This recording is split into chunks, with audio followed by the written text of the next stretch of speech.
The night feels shredded as I leave the city, through perforated mist, a crumbling September sky. Behind me, Potrero Hill is a stretch of dead beach, all of San Francisco unconscious or oblivious.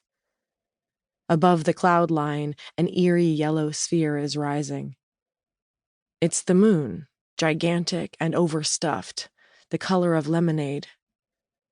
I can't stop watching it roll higher and higher, saturated with brightness, like a wound, or like a door lit entirely by pain.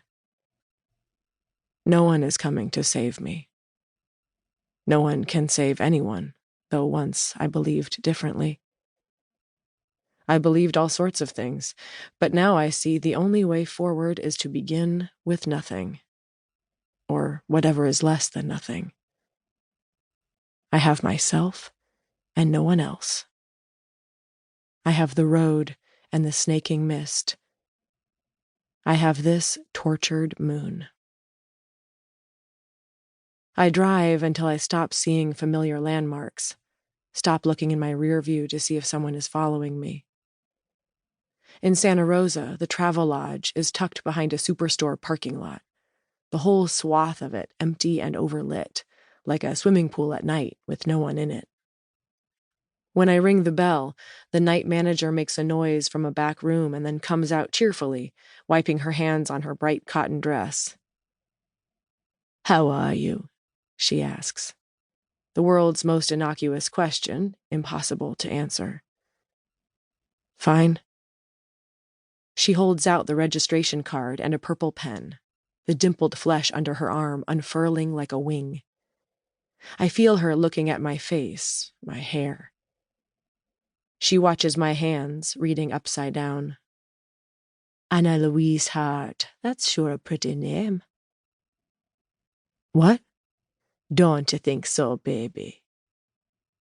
Her voice has the Caribbean in it, a rich, warm slant that makes me think she calls everyone baby, even me. It's hard work not to flinch at her kindness, to stand in the greenish cast of the fluorescent bulb and write down the number of my license plate. To talk to her as if we're just any two people anywhere, carrying on without a single sorrow. She finally gives me my key, and I go to my room, shutting the door behind me with relief. Inside, there's a bed and a lamp and one of those oddly placed chairs no one ever sits in. Bad lighting flattens everything into dull rectangles, the tasteless carpet and plastic-looking bedspread, the curtains missing their hooks. I set down my duffel in the center of the bed, take out my Glock 19 and tuck it under the stiff pillow, feeling reassured to have it nearby, as if it's an old friend of mine. I suppose it is. Then I grab a change of clothes and start the shower, taking care to avoid the mirror as I undress, except to look at my breasts, which have hardened into stones. The right is hot to the touch, with a blistered red mound surrounding the nipple. I run the water in the shower as hot as it will go and stand there, being burned alive, with no relief at all. When I climb out, dripping, I hold a washcloth under the faucet before microwaving it, sodden, until it smokes. The heat feels volcanic as I press it hard against myself, singeing my hands as I bend double over the toilet bowl, still naked. The loose flesh around my waist feels as rubbery and soft against my arms as a deflated life raft. With wet hair, I walk to the all-night drugstore, buying ace bandages and a breast pump, Ziploc bags, and a 40-ounce bottle of Mexican beer. They only have a hand pump in stock, awkward and time-consuming. Back in my room, the heavy, outmoded television throws splayed shadows on the bare wall. I pump with the sound off on a Spanish soap opera, trying to distract myself from the ache of the suction.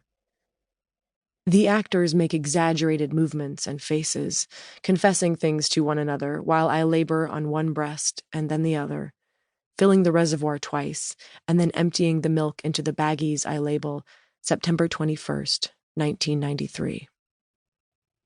I know I should flush it all, but I can't make myself do it. Instead, I hold the bags for a long minute, registering their meaning before tucking them into the freezer of the small convenience unit and closing the door, and thinking only briefly about the housekeeper who will find them, or some road-strung trucker looking for ice and feeling repulsed. The milk tells a whole sordid story, though I can't imagine any stranger correctly guessing at the plot. I'm having a hard time understanding it myself, and I'm the main character. I'm writing it.